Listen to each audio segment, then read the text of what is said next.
Donc nous sommes face à un canular.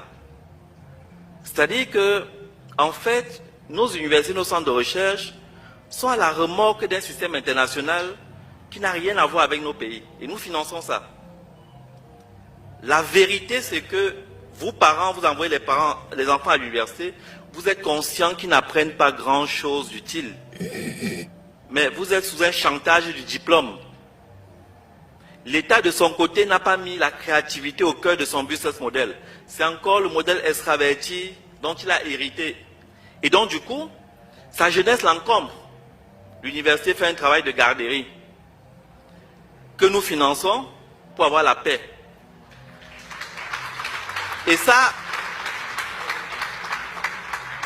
si vous prenez la santé, qui est quelque chose sur lequel nous travaillons, nous formons longuement des médecins qui, à la fin, ne savent que prescrire des molécules occidentales.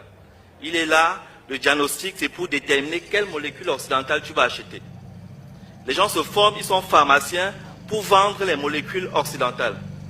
Toute cette médecine dite conventionnelle ne représente pas 20%. L'OMS même dit que 80% des Africains se soignent hors de cette médecine conventionnelle.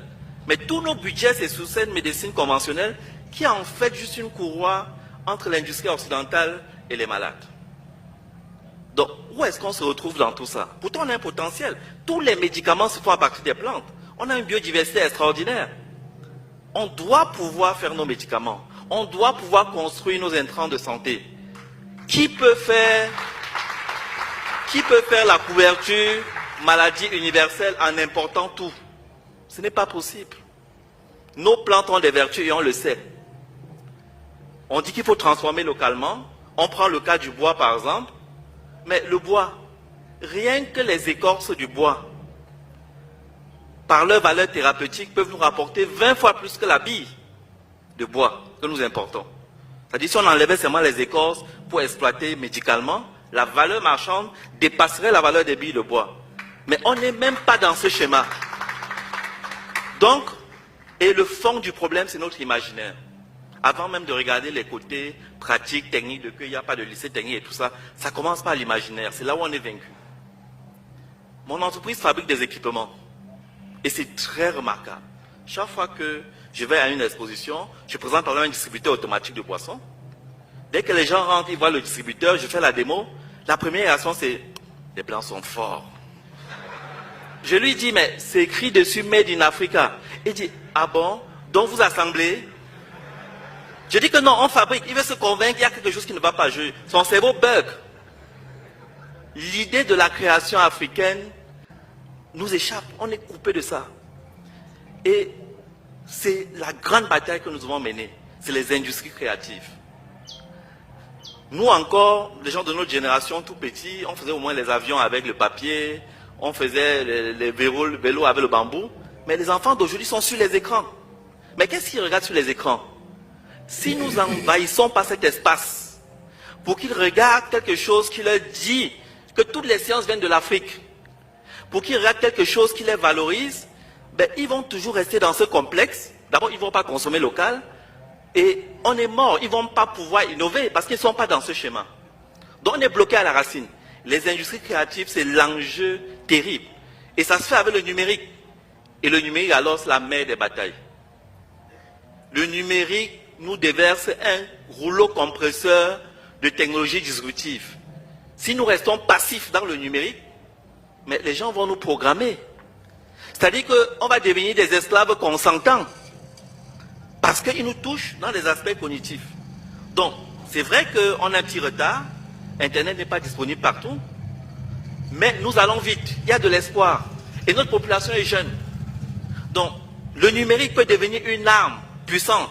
Nous ne devons pas louper le coche du numérique. J'invite vraiment nos États, c'est ce que nous faisons à la Commission, à gagner au moins la bataille du numérique.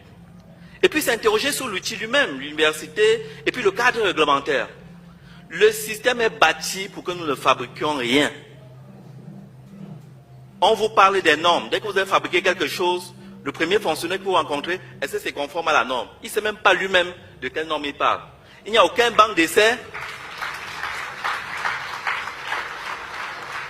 Il n'y a aucun banc d'essai pour évaluer les normes dont il est question. Ne vous leurrez pas, les normes ne sont pas neutres.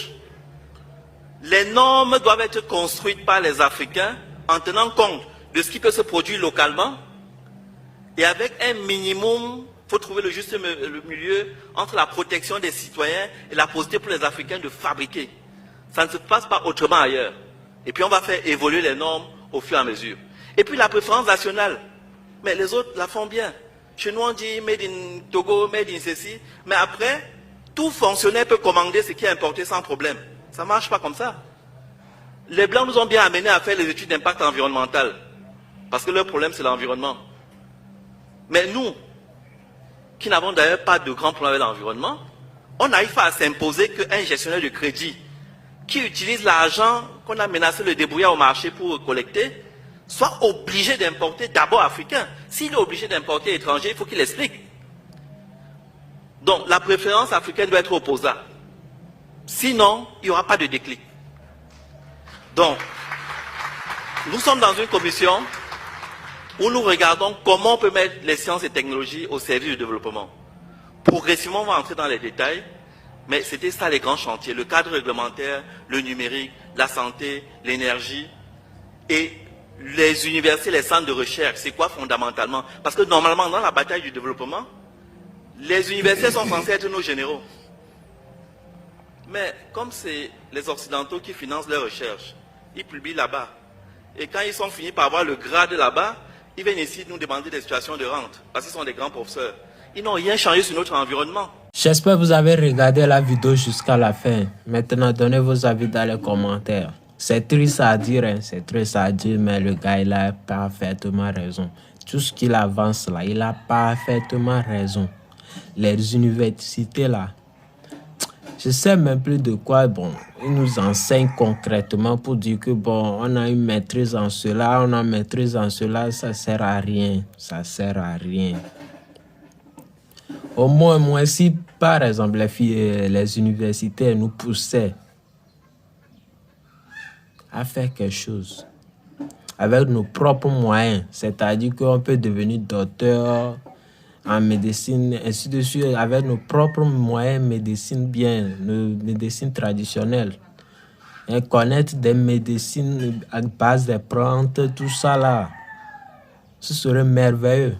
Mais chaque fois, c'est presque des médicaments. Comment faire si la personne tombe malade? Quel médicament des blancs il faut y appliquer? À quel moment nous on va commencer par utiliser nos propres médicaments? Et quand tu vas à l'hôpital, comme eux, les docteurs ne connaissent que ceux des blancs là, ils vont te déconseiller de prendre ceux des noirs.